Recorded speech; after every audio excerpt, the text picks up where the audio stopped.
Good morning, University Bible Church. It's May 4th, so the psalm for today is Psalm 48. And if you've already read it, you've seen the first part of it is about the city of Zion. In fact, the whole of it is, and it's one that the Jewish people would have sang to the Lord, but about His holy city, Zion, and it was for them in the Old Testament a picture of God's presence, of the way that they could come to Him through the temple that they've established there. And so as they are remarking on the city and the strength of the city, that's an evidence of God's care and protection of them. And so that's why in verse 9 it will pivot and say, "We have thought on your steadfast love, O God, in the midst of your temple."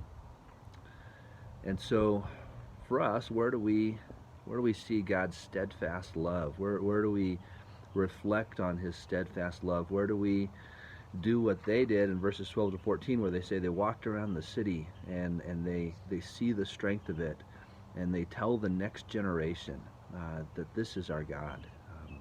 Where do we do that? And of course the answer is in Christ, the one who fulfilled all that the temple pointed ahead to, the one who is the perfect sacrifice and the perfect priest and the perfect king as well.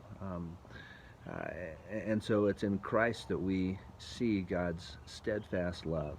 And steadfast love is this wonderful Hebrew word chesed, that refers to God's loyal, never giving up love.